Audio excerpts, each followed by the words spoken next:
وَلْتَكُنْ مِنْكُمْ أُمَّةٌ يَدْعُونَ إِلَى الْخَيْرِ وَيَأْمُرُونَ بِالْمَعْرُوفِ وَيَنْهَوْنَ عَنِ الْمُنْكَرِ وَأُولَئِكَ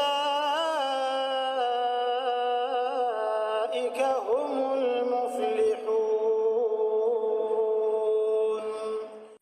Teman-teman sekalian, kita akan masuk lebih dalam membahas tentang hadis-hadis atau dalil-dalil tentang masalah kezaliman. Kita akan mulai dengan sebuah hadis yang mulia, hadis yang cukup panjang, bagaimana Allah Subhanahu wa taala sebagai pencipta mengharamkan kezaliman buat dirinya dan juga untuk seluruh hamba-hambanya. Disebutkan dari Abi Dzar radhiyallahu anhu bahwasanya Nabi sallallahu alaihi wa ala alihi wa sahbihi wasallam bersabda, yarwihi ar-rabbihi azza wa jalla, bahwasanya Nabi SAW meriwayatkan dari Tuhannya yang maha tinggi dan maha mulia, atau maha mulia dan maha tinggi, annahu qal, bahwasanya Allah berfirman, ya ibadi inni haramtu adh-dhulma ala nafsi wa ja'altuhu bainakum muharraman fala tadhalamu. Wahai hamba-hambaku, sesungguhnya aku telah mengharamkan kezaliman itu atas diriku sendiri, dan aku jadikan juga dia haram di antara kalian, maka jangan pernah kalian saling menzalimi.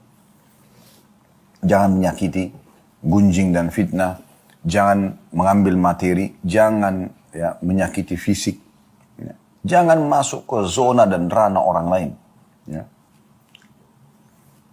Lalu dikatakan, ya ibadi, kullukum dhallun illa man hadaituhu fastahduni ahdikum. Wahai hamba-hambaku, kalian semuanya dalam keadaan sesat, kecuali yang aku berikan petunjuk. Maka mintalah petunjuk kepadaku, aku akan berikan petunjuk kepada kalian. Lalu kemudian Allah mengatakan juga, ya ibadi, kullukum ja'un illa man at'amtuhu fastat'imuni at'imkum. Wahai hamba-hambaku, kalian semua lapar, kecuali aku berikan makan. Maka mintalah makanan itu dariku, pasti aku akan berikan makan kepada kalian. Ya ibadi, kullukum arin illa man kasautuhu fastaksuni aksikum atau aksukum. Wahai hamba-hambaku, kalian semua dalam keadaan telanjang, kecuali aku berikan pakaian. Maka mintalah kepadaku pakaian itu, aku akan berikan kepada kalian. Ya ibadi, innakum tukhti'una bil-laili wan-nahari wa ana aghfiru dzunuba jami'a fastaghfiruni aghfir lakum. Wahai hamba-hambaku, kalian banyak melakukan kesalahan-kesalahan di siang dan di malam hari, dan akulah satu-satunya mengampuni semua dosa-dosa. Maka mohon ampunlah kepadaku, aku akan ampuni kalian. Ya ibadi, innakum lan tablughu dharri fatadurruni wa lan tablughu naf'i fatanfa'uni. Wahai hamba-hambaku, kalian tidak akan bisa membahayakan aku, dan kalian juga tidak akan memberikan manfaat kepadaku. Ya ibadi, law anna awwalakum wa akhirakum wa insakum wa jinnakum kanu ala atqa qalbi rajulin wahidin minkum ma zada dzalika fi mulki syai'a. Wahai hamba-hambaku, kalau seandainya seluruh kalian, jin dan manusia bersatu, dan semuanya memiliki hati yang sama, tingkat tertinggi dari ketakwaan. Misal semua hatinya sama dengan Nabi Muhammad SAW, semua jin dan semua manusia. Maka itu tidak akan memberikan manfaat apapun, tidak akan menambah sedikit pun dari kerajaanku. Ya ibadi, law anna awwalakum wa akhirakum wa insakum wa jinnakum kanu ala afjari qalbi rajulin wahidin, ma naqasa dzalika min mulki syai'a. Wahai hamba-hambaku, kalau seandainya kalian semuanya, jin dan manusia bersatu, semuanya memiliki hati yang paling buruk, seperti hatinya Fir'aun misalnya, na'udzubillah. Semuanya sama, maka tidak akan pernah ada yang bisa mengurangi sedikit pun dari kerajaanku. Ya ibadi, law anna awwalakum wa akhirakum wa insakum wa jinnakum qamu fi sa'idin wahidin fasa'aluni fa'ataitu kulla insanin mas'alata ma naqasa dhalika mimma indi illa kama yanqusul makhiyatu atau mikhyatu idza udkhila al-bahr. Wahai hamba-hambaku, kalau seandainya kalian semuanya jin dan manusia berkumpul di satu tempat, Nah, di sini ada satu potongan terjemahan saya lupa tadi sampaikan ya. Awwalakum wa akhirakum. Maksudnya yang pertama di antara kalian dari Nabi Adam sampai yang akhir di antara kalian manusia terakhir. Jin yang pertama sampai jin yang terakhir. Semuanya berkumpul. Ya. Semuanya berkumpul di satu lembah. Kemudian semuanya minta masing-masing hajatnya. Dan aku berikan setiap individu itu haknya. Maka tidak akan mengurangi sedikit pun dari apa yang aku miliki. Kecuali hanya seperti ya, sebuah jarum yang dimasukkan ke dalam lautan, ya, lalu diangkat. Kalau kita celupkan jarum di lautan, kita angkat, tidak akan ada sedikit pun yang berkurang dari air laut tersebut. Lalu Allah mengatakan, ya ibadi, innama hiya a'malukum uhsiha lakum, thumma wafiyakum iyaha faman wajada khairan falyahmadillah wa man wajada ghaira dzalika fala yalumanna illa nafsah. Ya. Yang artinya, wahai hamba-hambaku, ya, sesungguhnya amalan-amalan perbuatan kalian, sholat, puasa dan yang lainnya, aku catat semuanya untuk kalian. Kemudian aku akan memberikan balasan yang baik untuk itu semua. Maka barang siapa yang mendapatkan kebaikan, hendaklah dia bersyukur kepada Allah. Maksudnya balasan dari amal baiknya.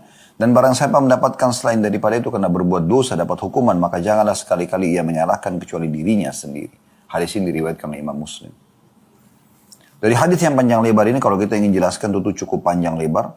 Tapi kita ingin titik beratkan potongan hadis. Ya.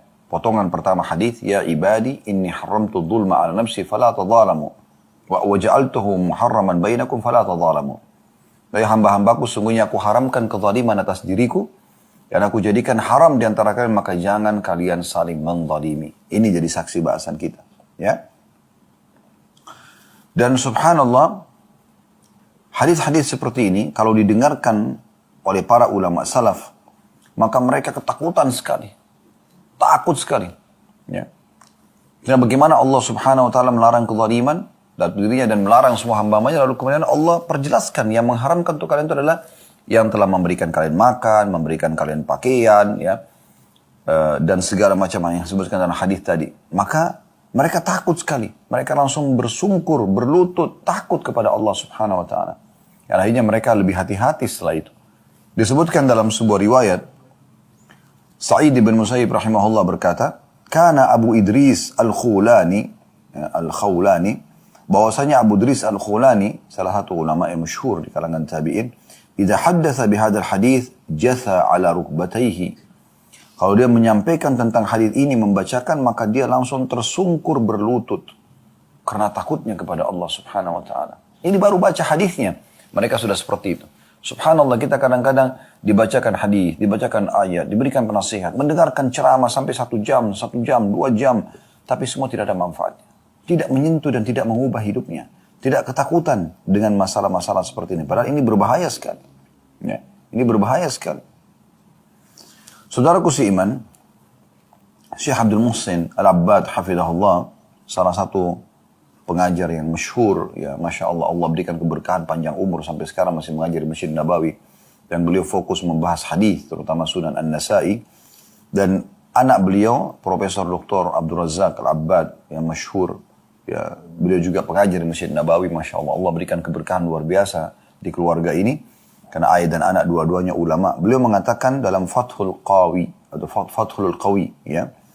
Kezaliman adalah meletakkan sesuatu bukan pada tempatnya. Allah telah mengharamkan kezaliman atas dirinya dan menghalanginya dari dirinya. Padahal Allah itu memiliki kudrah atau kemampuan. Namun tidak ada kezaliman dari Allah selamanya. Hal itu disebabkan kesempurnaan keadilan Allah subhanahu wa ta'ala. Allah kuatkan itu dalam banyak ayat Al-Quran. Contohnya misalnya dalam surah Al-Mu'min ayat 31. Wa mallahu yuridu zulman lil ibad. Allah tidak akan pernah mau kezaliman bagi hamba-hambanya. Dan juga dalam surah Fussilat ayat 46. Wa ma rabbuka bidhallamin lil abid. Dan Tuhanmu hai Muhammad sekali-kali tidak akan pernah menzalimi hamba-hambanya. Dan makna di sini juga bisa diambil dari ayat-ayat ini adalah Allah akan menolong para orang-orang yang terzalimi dengan caranya, dengan hikmahnya. Dan tidak akan pernah masuk di akal manusia. Orang-orang yang berbuat zalim hanya mengatakan, kok bisa? Ya memang akan bisa. Ada campur tangan Sang Pencipta Allah dalam kehidupan kita dan sangat nyata. Kalau anda dizalimi, maka anda bersabar, anda minta petunjuk dari Allah SWT, Allah akan berikan pertolongan-pertolongan yang tidak masuk di akal manusia itu sendiri. Kemudian juga dalam surah Yunus ayat 44, Allah juga mengingatkan, Inna Allah la yadhlimun nasa syai'a. Sesungguhnya Allah tidak akan pernah berbuat zalim kepada manusia sedikit pun. Dalam sebuah riwayat disebutkan, akan datang hari riwayat Sahih riwayat Bukhari, ada seseorang nanti akan datang hari kiamat, dihadapkan di hadapannya 99 buku amal, semuanya penuh dengan dosa. Dan setiap buku amal, satu buku amal sepanjang pandangan mata. Waktu dihadapkan di hadapannya, lalu Allah SWT tanya kepada dia, apakah ada di antara yang kamu lihat ini kezaliman atasmu? Dia bilang tidak ya Allah, diakui semua.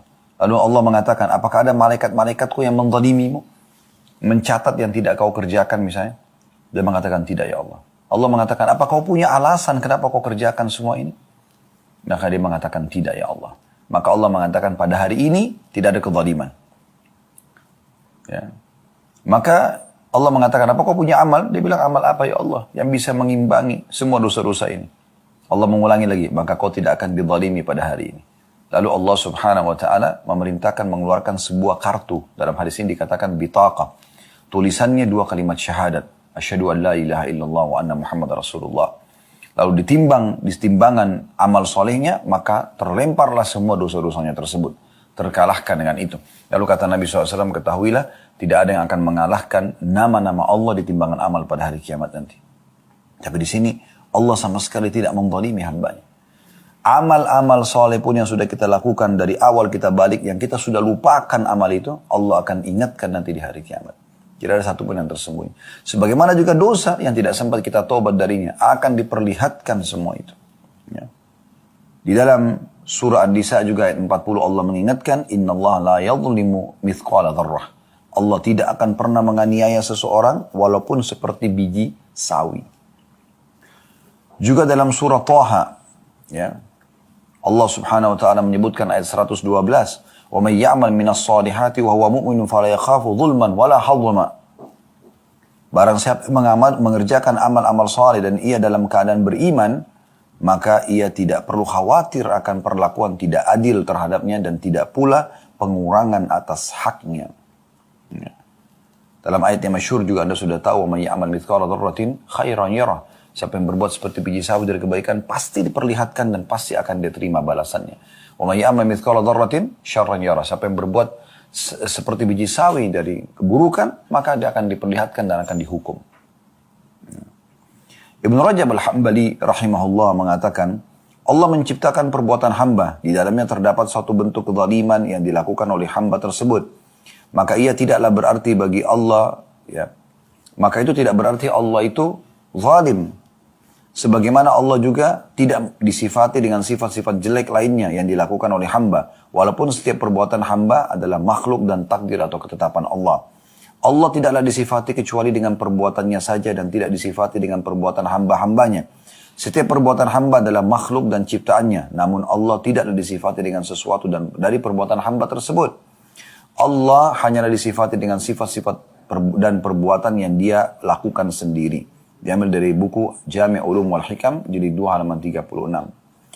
Jadi ada banyak orang kadang-kadang mengatakan begini. Kalau orang berzina, dosa. Lalu kenapa Allah takdirkan dia berzina? Ya sudah Allah takdirkan saya, sudah. Harusnya Allah tidak hukum saya. Misal contoh. Apalagi banyak orang yang memang dia bukan mendahulukan imannya, tapi dia mendahulukan protesnya kepada Allah. Ya. Orang-orang liberal banyak memprotes ayat-ayat Al-Quran, memprotes hukum-hukum Allah Subhanahu Wa Taala. Mereka tidak mendahulukan keimanannya, tidak mendahulukan isi hatinya, akal sehatnya. Tapi selalu hawa nafsu saja mereka dahulukan. Sehingga mereka memprotes Allah Subhanahu Wa Taala. Jadi Allah Subhanahu Wa Taala, teman-teman sekalian, menciptakan perbuatan-perbuatan buruk seperti zina, mencuri, menggunjing, memfitnah, memukul. Apa saja perbuatan yang tidak baik. Tapi itu sebagai ujian bagi hambanya. Terbukti Allah larang untuk melakukannya. Allah turunkan wahyu. Nggak boleh. Semirip dengan Anda kerja di kantor. Gitu kan? Tentu pemilik perusahaan tidak ingin Anda melanggar. Tapi perusahaan akan mengatakan, nggak boleh loh dilanggar. Misalnya datang telat tidak boleh ya. Kalau datang tepat akan dapat gaji, datang telat akan dipotong gajinya. Tidak boleh lo begini, tidak boleh lo begitu, tidak boleh misalnya merusak citra perusahaan, tidak boleh pada saat berdagang, membangun perusahaan dalam perusahaan, dan segala macam hal. Itu kan tidak boleh. Nah, tapi perusahaan tidak berharap Anda lakukan itu. Jadi perusahaan tidak dinisbatkan pada keburukan itu. Bukan berarti karena perusahaan yang Anda kerja ini mengatakan, ya, di sini peraturannya nggak boleh ya, misalnya datang telat, tidak boleh ya, keluar sebelum waktu pulang misalnya.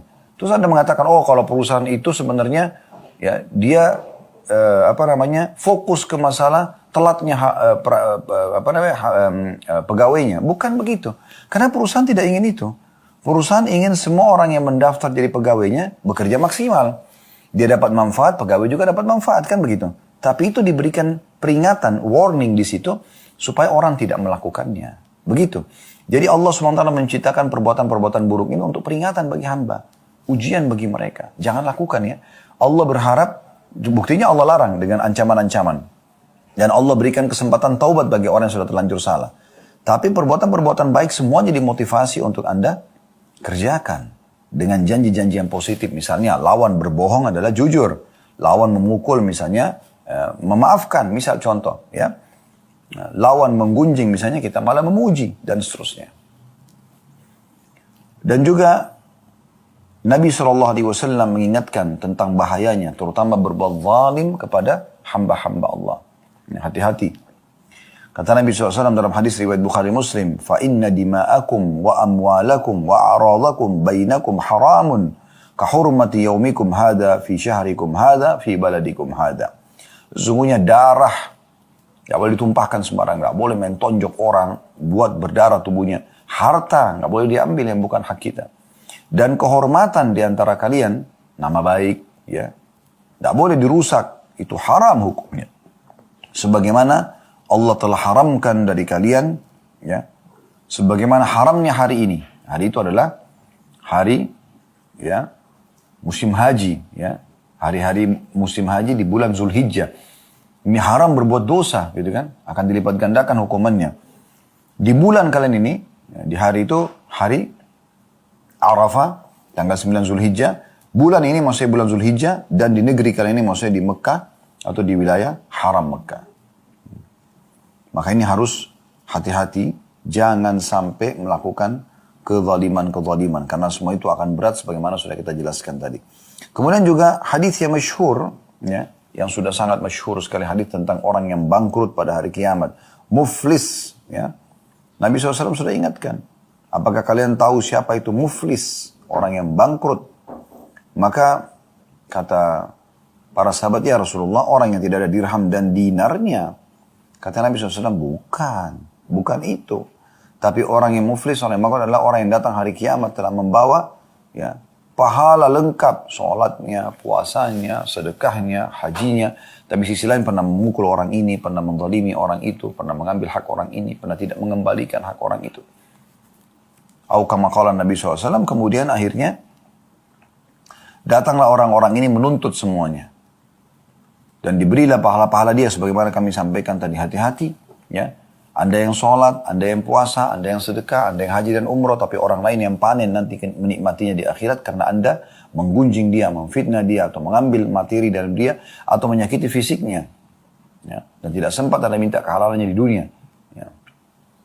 Atau sebaliknya, kalau sudah sampai habis pahala Anda, tidak cukup, kezaliman itu masih ada, maka akan diambil dosa-dosa mereka. Mereka yang zina, mereka yang riba, mereka yang membunuh, mereka yang menggunjing, mereka yang memfitnah, Anda yang dihukum di neraka. Kan rugi sekali. Ya, kita yang menanggung. Semua itu hanya karena mencoreng kehormatan dia. Hati-hati. Dan kata Nabi SAW juga dalam hadis yang lain yang perlu kita renungi sama-sama. Kata Nabi SAW, riba itu 73 tingkatan. Level. Yang paling rendah riba itu, yang banyak orang memakan uang riba, ya segala macam bunga bank yang mereka tidak fikirkan haram atau tidaknya, atau minjamkan orang dengan minta bunga. Itu yang paling rendahnya dari 73 tingkatan, yang paling rendah hukumannya nanti, ya seperti seseorang berzina dengan ibunya sendiri. Ya, ini bahaya sekali, berat, gitu kan. Dan sudah diingatkan dalam Al-Quran, kalau orang yang satu-satunya dosa yang dianjurkan untuk diperangi, Allah dan Rasulnya menantang perang mereka adalah riba. Hati-hati dengan ini. Di zaman kita ini riba luar biasa menyebar di sana sini dan orang dengan nikmatnya menikmati itu tanpa memikirkan bahayanya, gitu kan? Kemudian kata Nabi SAW, dan level tertingginya riba yang paling beratnya itu setara dengan merusak citra, nama baik, kehormatan seorang muslim. Artinya merusak citra orang lain dengan gunjing, gibah, ya, dengan fitnah. Ini teman-teman dengan menipu dan segala macam. Ternyata itu selevel dengan level tertingginya riba. Bayangkan luar biasa. Berat sekali itu teman-teman sekalian. Oleh karena itu harus hati-hati. Jangan sampai Anda buka pintu ini. Kita belajar seperti ini teman-teman sekalian tujuannya agar kita mengetahui dan kemudian kita mengamalkan. Dan kita bukan sedang menghardik atau menyalahkan. Karena saya tidak mengenal Anda semuanya. Maka saya tidak tahu. Kalau ada yang Allah buat hatinya tersentuh dengan nasihat-nasihat ini, maka segera dia ngambil sebagai sebuah ilmu yang bermanfaat tanpa melihat saya menyampaikan. Kalau itu masa lalu penuh dengan dosa, dia segera bertaubat. Mumpung hari ini adalah hari emasnya, dia masih bisa bertaubat. Dan kalau dia sudah punya ilmunya, dia tidak melakukan, maka dia boleh menyampaikan dan menasihati kepada orang lain yang dia tahu sedang berbuat kezaliman. Allahu a'lam.